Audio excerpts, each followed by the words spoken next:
Hi boardies, welcome to AmassGames. Today I'm showing you how to set up, play and review Roll for Adventure.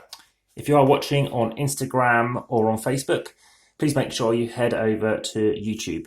Right, we're going for a negative weight then it seems. This is a game from Cosmos, and if you want to play Roll for Adventure, it's going to weigh you 934 grams, however you're going to transport it around. So, table's been set up a different way today. This, as you might have seen, is a German edition. It's designed by Matthew Dunstan and Brett J. Gilbert. It was actually Brett's sibling who actually gave me a copy, and it's done very well in Germany actually, and it was nominated at the UK Games Expo for Best Game. It was a runner-up in that case, I think because the game that won, which it was Dice Hospital, had a bit more to it in terms of traction because it'd been out a bit longer.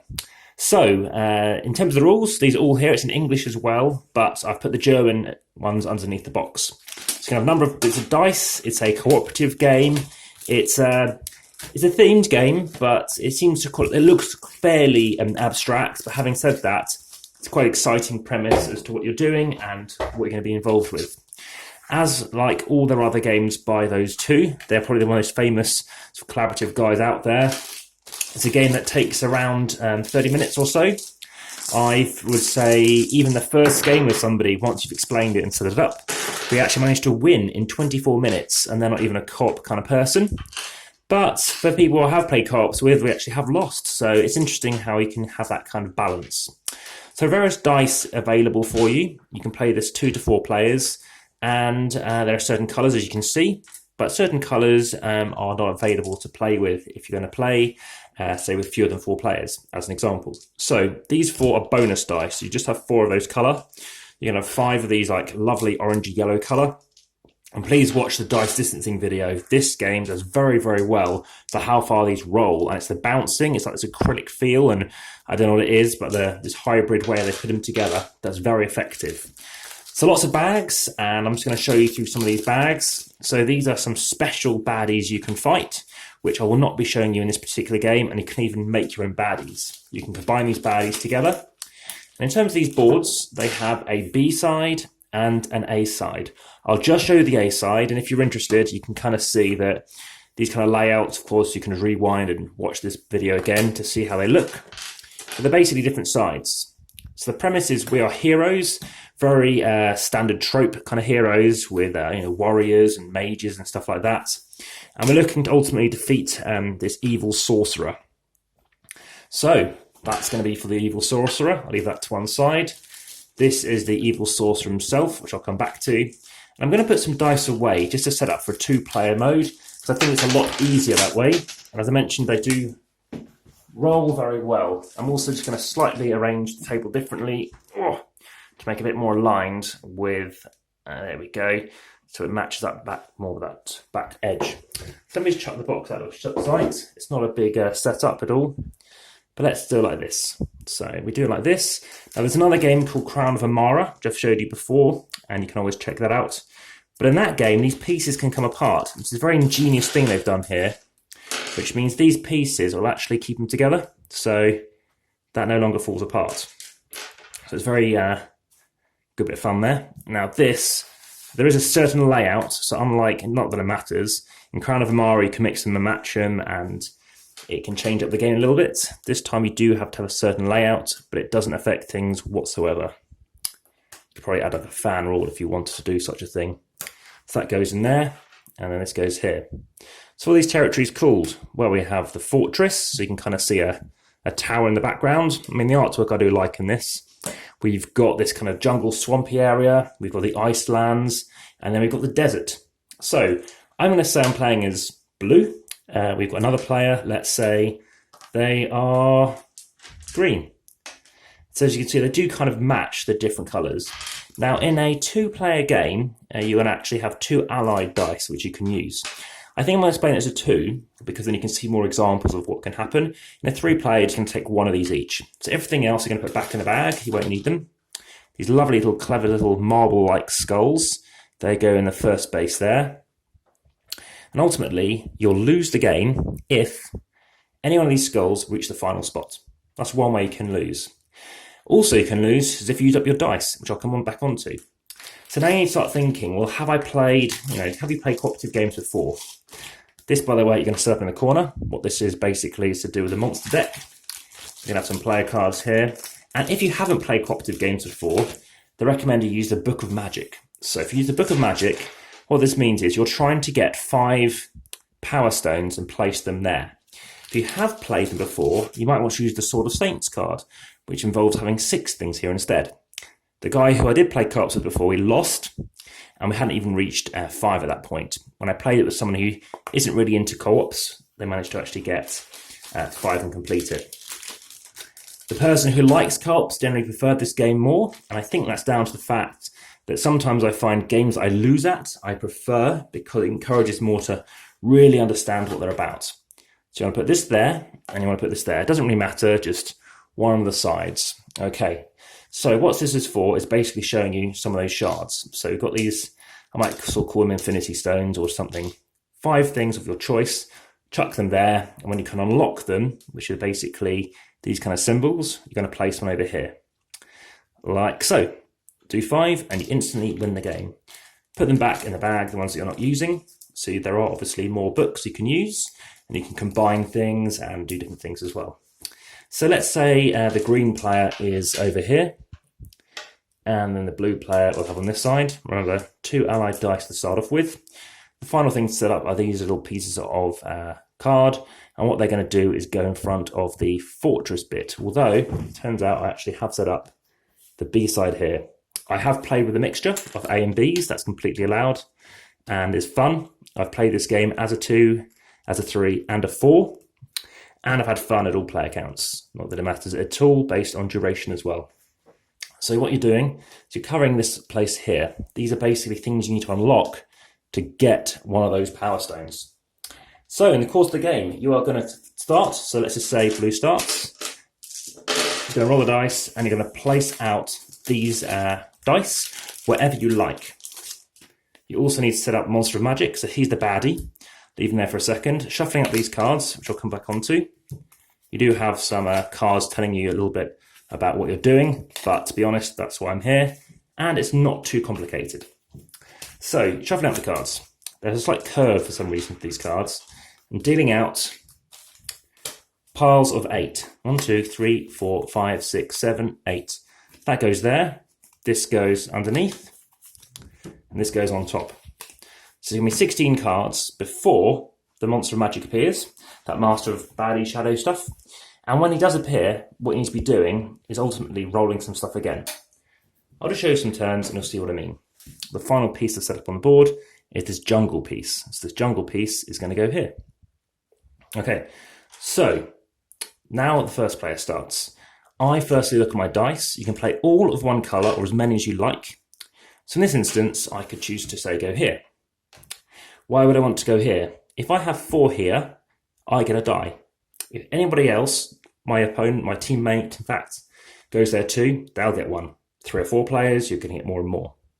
Okay, so then they'll have more people want to be going here because you're going to basically get bonus die, which you can use. Once it's used, it's going to go back, and you'll see how I mean that.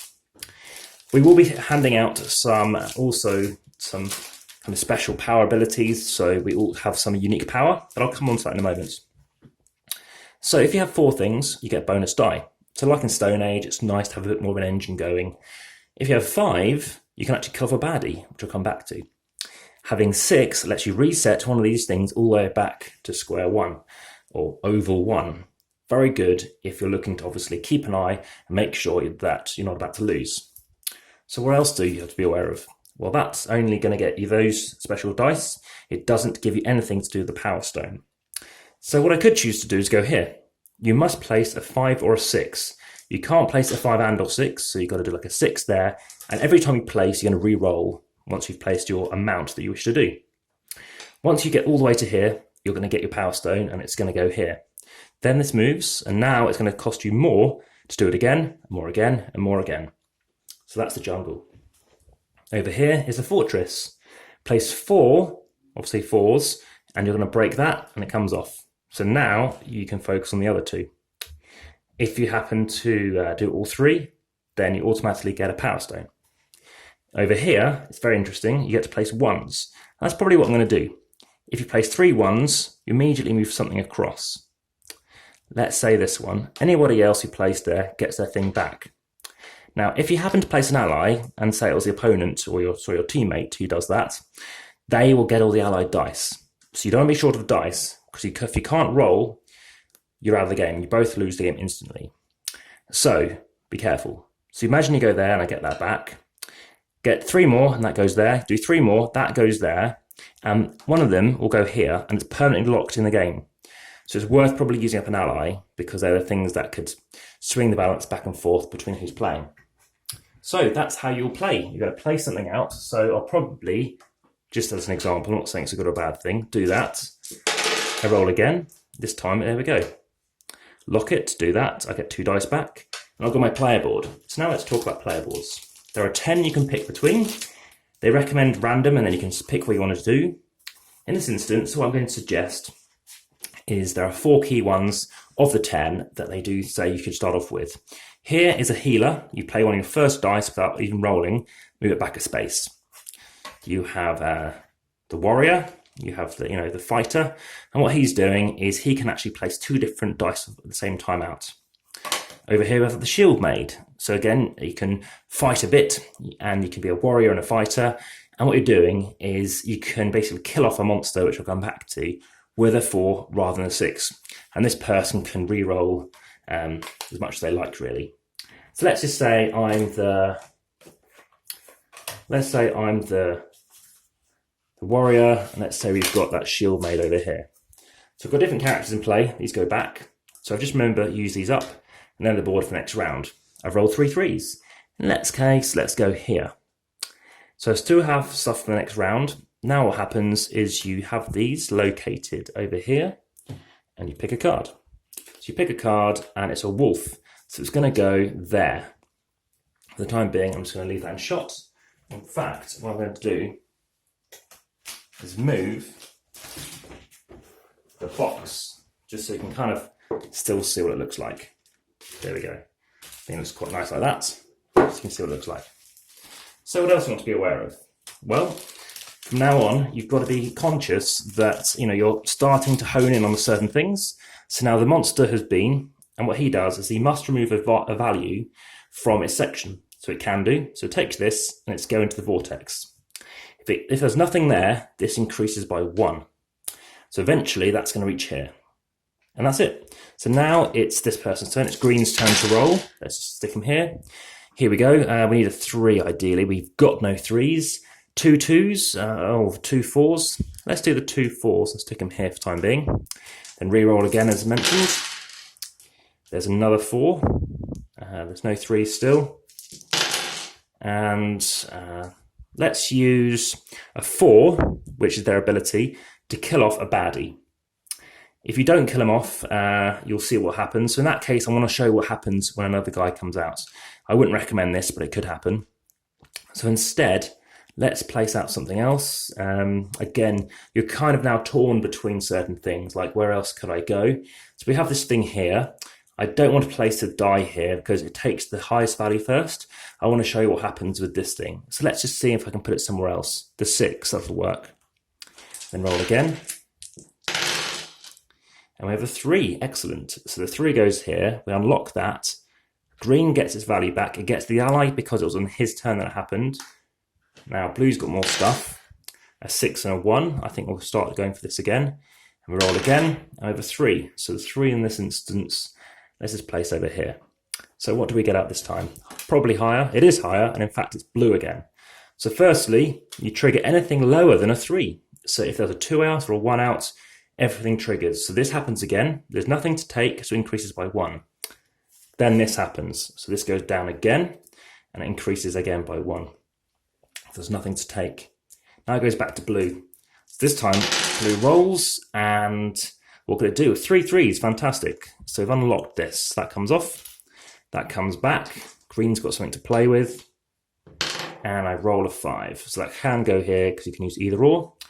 And that was it for blue. So now we turn over another card. This time it's a 1. There's nothing here for 1. It takes 5s and 6s. So it takes 1 of each. Now that goes into here. So what do you have to be aware of with this? Well, it's starting to reduce how many dice you have. So what you can do is start placing dice here. So let's just do that. Let's see what happens. Again, the value wasn't a 2 or a 3, so it didn't trigger any other 1s or 2s, anything lower than it. This time it does choose to unlock, but it'll end everything else it does. Let's just say that happens because we really want dice back. So this ended its turn. These come back. Not a great move. We wouldn't really do that because blue had tons of stuff. It ends its turn, and of course it gets the ally. And then we go again. So let's see what we have. It's a 2 again. That's 3 damages. 1, 2, 3. So again, Heaven Healer can be good. Now suddenly this is looking very bad. So let's just do this for the final turn. So it's got to place, it can place 2 different things down at once. I think it's going to place down a 5 and a 3. It's going to roll again, so it can place 2 different things. This time it places a 2 and a 1. And this time I am choosing to either get a bonus die, which I'll use for the next round, but I really want to get rid of this, because if I get another blue or something else, it's going to attack again. I might have actually moved this too many places. It should have been a 2 and a 1 there. So let's just see what happens. It's a 3, not good. It's got to go somewhere else. It can't go here because there's nothing there. Can't go here anymore. So we can't go, interestingly. That's a strange one. So, yeah, you have to be aware of that. What I could have done is obviously done 4, which gave me a bonus die next round. So eventually I'm going to go through this until that Master of Magic comes up. When that happens, one thing that's going to happen, every monster triggers. So that's not good. Additionally, you're going to roll a die, and whichever area happens, that's going to trigger as well. I happen to lose because this happened and they all trigger. There's one side that's blank. Then you shuffle that card, remember it's the 8 cards and then it's on top, back into the bottom 8 cards. And unfortunately, despite a big shuffle, it was back on top again. So that's something you have to be aware of. And it's a game whereby you're obviously fighting between obviously really maximising your abilities, working to make sure you don't have chains. So 1s are good cards to draw out, but you don't want 1 cards to be here. So any 3s or 2s in play, they're not too bad because there are fewer of them, but ultimately they're not going to be chaining off any triggers that come here. So that is the game in a nutshell. You know, that's a game that's, as I said, you can play it with your first time, and for example, as a 2, it took 24 minutes. We won the game in the beginning of the 6th round. Again, this was a very powerful character, worked very well. I'm pretty sure I've only played the beginner characters so far, so I've been making a note of who I've played and looking forward to, again, trying out these other characters, trying out those red bosses as well, which you can mix and match, and improve the difficulty. Of course, you have the B side to play with as well. Aside from that, in terms of the score, I give this game a 7 currently. I feel like it's slightly more than a 7. It's a nice light game. It does really come across that it has come from these 2 guys, having played their other stuff. It's a nice mid-weight game that is swift. Again, it hits that co-op itch very well. Again, it's a nice small kind of table area as well. Lots of talking about where you should go. It's very tense. You can quickly get out 3 of those power stones potentially, but then you're losing dice here. Over here, we've tended to only kind of complete this bit once because this bit too, I've seen it reached all the way down to here before. It goes again, it gets harder and harder. Coming back here to get bonus dice, but you have to be aware that you're committing on your dice wherever you leave them. So it can take longer to leave them in this position. So yeah, lots of things to consider. Holland Troll, obviously this is the German edition, very funny for a word for cave troll here, obviously White Wolf and things like that. So yeah, like I said, it's a nice fun game.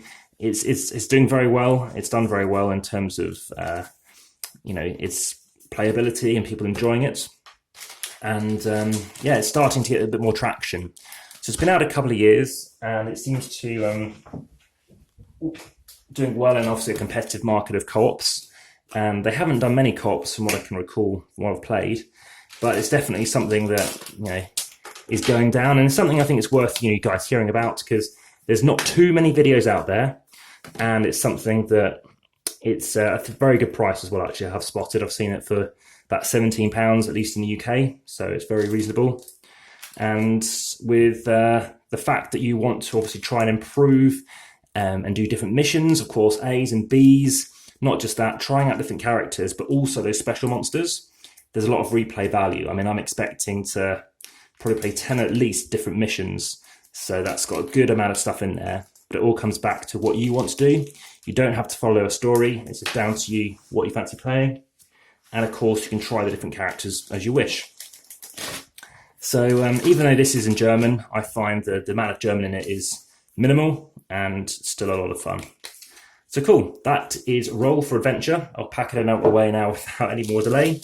But if you want to see some more videos, there's plenty more coming this month. I've been doing a lot of promo videos recently, and yeah, it's been a lot of fun. So enjoy the rest of your day, and thanks very much for watching. Speak to you soon. Bye for now.